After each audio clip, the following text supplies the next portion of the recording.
Welcome to this Zentangle Quickie. My name is Heather Hartwick Gladden. I'm a certified Zentangle teacher, and today we're going to take a look at the Zentangle Original Tangle Molygon. Now, this is one I tried it when it first came out, and I've just kind of shied away from it because it just wasn't comfortable to do. Couldn't figure it out. All of things like that. So it was like it's part of the Inktober Tangles this year, 2022, and it's today's Tangle, so it's like or tomorrow's actually, um, and it's like okay, we're gonna conquer this one. We're gonna. I think I might have figured out what my deal was. So um, first step, and I divided the first shape into two steps. And I did that on my version of the step outs. You'll also in the description section you'll see my version as well as a link to the Zentangle newsletter where this was introduced, so you can see their version of the step out. And so we're just going to draw a C. Let me try to draw it maybe sort of in the middle, a C shape curve line, and then so this is what's interesting. As I'm looking at, their gorgeous work, some of these shapes, like the first one, it's curved. So I will just do that. So it's curved here. You kind of want to make them a little bit fat. I have trouble doing that, so I'm going to try to extra good. So we're essentially, we're coming around from that first C shape and essentially auraing it. Okay. The second step they kind of split it out so you can see how it's done. And so that's why I decided, oh, I'll do that. And so you'll see the little cutout on the or a little section in the first box showing exactly what I did here. So the next step is coming about halfway here, and we're going to aura this curve, and of course as tightly as you want, kind of come around. And same thing, it's similar shape, but like I said, I noticed that some of them are more pointy on the ends and some are not. And so I'm going to sum that up to just like everything's entangled, it doesn't matter. Just do. So I'm going to not worry about that and try to make these nice and thick just because if we want to put something in the middle of them, it's helpful to do that. And then continuing on, so from this one that we just did, actually that's really large, but that's all right. Um, it's another thing that really doesn't matter. But auraing and kind of coming around the curve. And so like that. It's just, I think it's the randomness. And for those that have followed, or if you're a fellow Tangle addict and you're on, my sessions and classes and things, you know how I am about random things. Yeah. And so I think that's been really my main issue with this. And so it's like you keep following it around, and then we're going to kind of tuck some in here. Well, see, and I can only fit one. On theirs, they fit several, and mine ends up looking like a weird flower, and theirs has different shapes. So you take a look, and again, everything's entangled. It doesn't matter. It's all good. So, but then as you look later down in the step out, you just keep adding these wherever you want to add them. So that's where I go with it really doesn't matter. Just have fun, add them however you want. But they do like they are varied. So it's like this. It's halfway from whatever this shape. Here was the first shape. This one starts part way and kind of goes around. This one, same thing, same thing, same thing. That's the thing. That's the thing. How many times can I say thing? That I notice in that. And so just adding, it seemed like two. I mean, obviously they're different. There's different sizes.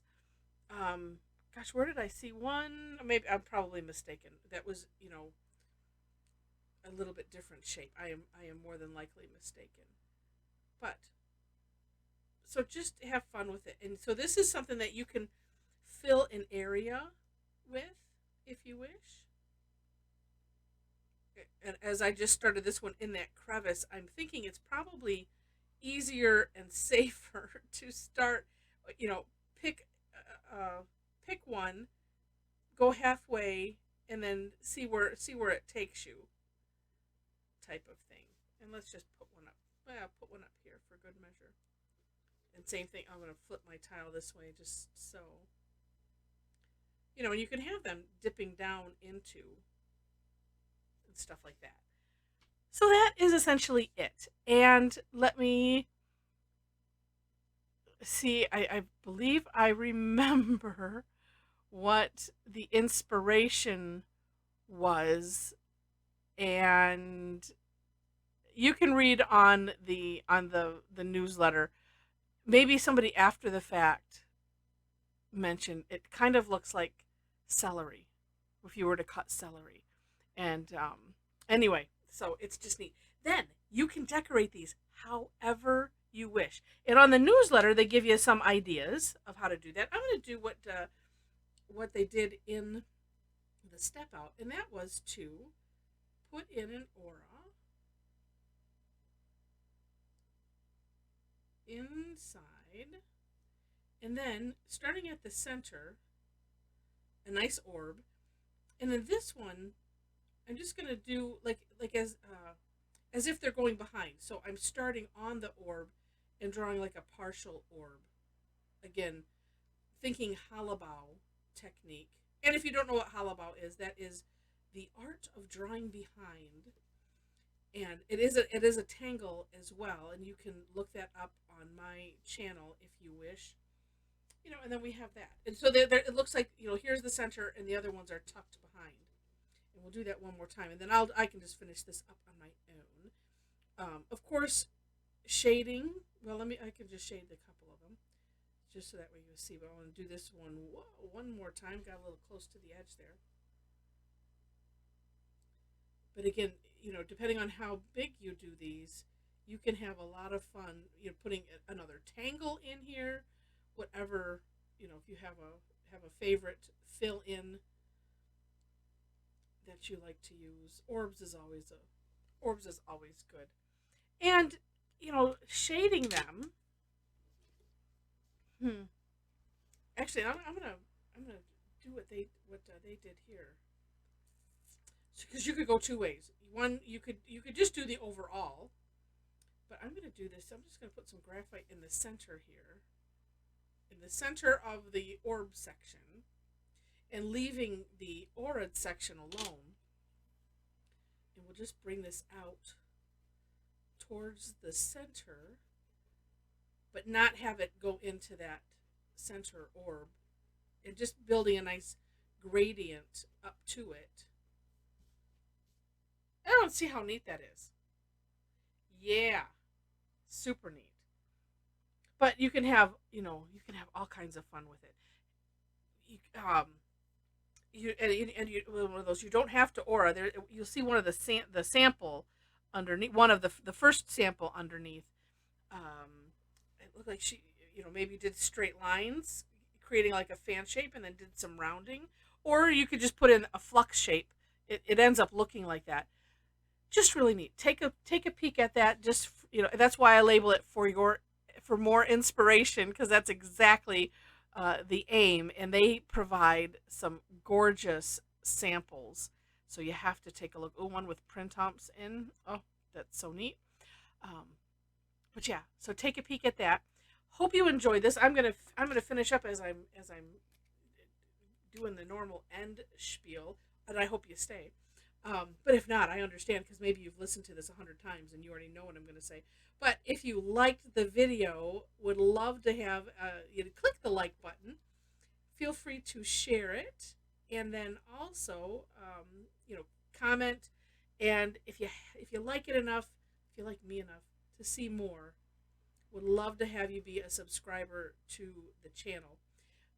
In the description section, below where the step outs are, I always have my version, and then the originator of the Tangle, I have their version.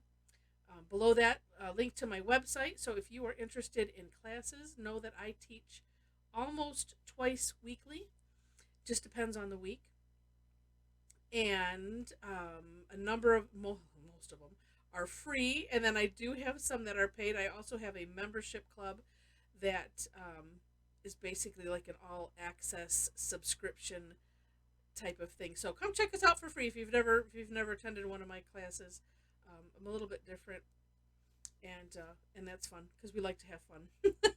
So come check me out for free, and if you like it, then you can always check out the subscription and the other class offerings that I have. So with that, thanks so much for watching, and I wish you happy tangling.